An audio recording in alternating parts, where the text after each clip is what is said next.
అసలు సార్ ఇంకొక విషయం, ముందు సినిమాల నుంచి బయటకు వచ్చే లోపు సినిమాకి సంబంధించిన ఇంకో విషయం అడగాలి. మనకి అప్పట్లో మైథాలజీ సినిమాలు ఎక్కువ వచ్చేవి, ఇది చారిత్రక పౌరాణం.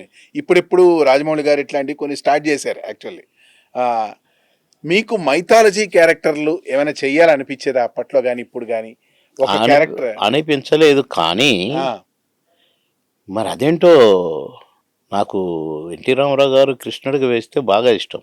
నేను ఎట్లా అనుకుంటాను, నేను ఏ క్యారెక్టర్కి సరిపోతానని అనుకోలేను కదా. అది కాక నాకు అలాంటి కోరికలే రాకుండా ఉండటానికి మా తహసీల్దార్ ఒకతను నన్ను బాగా తిట్టేవాడు. ఎరా ఏంటి ఆఫీస్ ఎగ్గొట్టి నాటకం వేస్తావా, నువ్వు ఏమవుతావురా, నువ్వు హీరో అవుతావా, ఎంత ఉన్నావు, ఏమవుతావురా, పోనీ కమెడియన్ అవుతావురా, ఎందుకురా నీకు నాటకాలు, ఆయన ఉద్యోగం చేసుకోక అని నన్ను తిట్టాడు. ఒకసారి అద్దంలో చూసుకో, అర్థమైంది నువ్వేంటో అని తిట్టిండాను. నన్ను చాలా బాధపడ్డా. అంటే నేను ఎట్లా ఉన్నాను ఏంటి, ఇంత పెద్ద మాట అన్నాడేంటి అని బాధపడ్డాను. నేను బాధపడి రోజుకు ఒకసారి అద్దంలో చూసుకునేవాడిని. నేను నా ఏమైంది, నేను బాగానే ఉన్నాగా, మా అమ్మలాగా ఉన్నా నేను, కాకపోతే అమ్మ తెల్లగా ఉండేది, నేను మా నాన్న కలరు నల్లగా ఉన్నా అనుకునేదండి అట్లా. కానీ ఆ సినిమాలో రేలంగి నరసింహరావు గారు నాకు కృష్ణుడి వేషం వేసి పాట నా మీద, కన్ను కొట్టే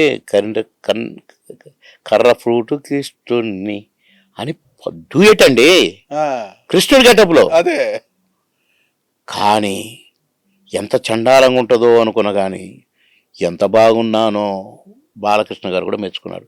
నాకు కృష్ణుడికి వేసిన అసహ్యం వేసింది, నాకు నీ ముఖం నాకు చూపించకన్నాడు. అన్నా ఒక్కసారి ఫోటో చూడవా ప్లీజ్ ప్లీజ్ ప్లీజ్ అని చూపిస్తారే, హే బాబ్ చాలా బాగున్నావు, నువ్వు చాలా బాగున్నావు అన్నాడు. అంటే తహసీల్దార్ అనే కదా, అద్దంలో ఒకసారి చూసుకో, అసలు ఎందుకురా నువ్వు ఏమవుతావురా అని అన్నాడు కదా. ఇది లాస్ట్లో. కానీ మామగారి సినిమా 50 days ఫంక్షన్కి నన్ను ఖమ్మంలో పెద్ద రేంజ్లో సత్కరించారు. నాన్న బాబుమోహన్ ఖమ్మం నుంచి సరదాగా నాటకాలు వేసేవాడు, ఇంత పెద్ద స్టార్ అయిపోయాడు మామగారితో అని. నాకు అక్కడ గర్ల్స్ హై స్కూల్ అని ఉంది, విఐపీలు ఎవరు వచ్చినా, ఫిలిం స్టార్స్ వచ్చినా అక్కడే, అదంటే చుట్టూ కంపౌండ్ ఉండి అంత బందోబస్తుగా ఉంటుంది, అక్కడ నాకు సన్మానం. ఇక నన్ను ఎత్తుకొని బ్యాండ్ మేళాలు అంటే స్టేజ్ దగ్గర తీసుకెళ్ళి స్టేజ్ మీద దింపి అమ్మాయ అని, నేను ఏడెత్తి పారేస్తారో అని లేపగా పైన నుంచి లేపగా తీసిపోతుండ్రు కదండి, నాకేం పట్టుకోవడం లేదు. ఇట్లా ఉన్నా ఆడ కూర్చొని శని అట్లా చూశానండి. ముందు కూర్చొని ఉంటారు కదా, ఇక్కడ ఒక అతను కూర్చొని ఉన్నాడు. ఎవరో తెలుసు ఆయన.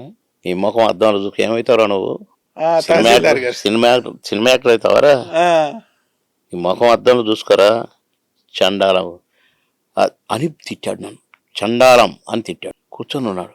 అది గురువు కదా, మరి చూడగానే నేను లేవు కూర్చో అన్నాడు. కానీ నాకు సంతోషం ఆగట్లా. తిట్టాడు కదా నన్ను. ఇక్కడ ఒక స్టార్కి వచ్చిన మీటింగ్ అయిపోయింది, స్పీచ్ ఇచ్చిన అంతా అయిపోయి అంతే కూర్చొని ఉన్నాడు.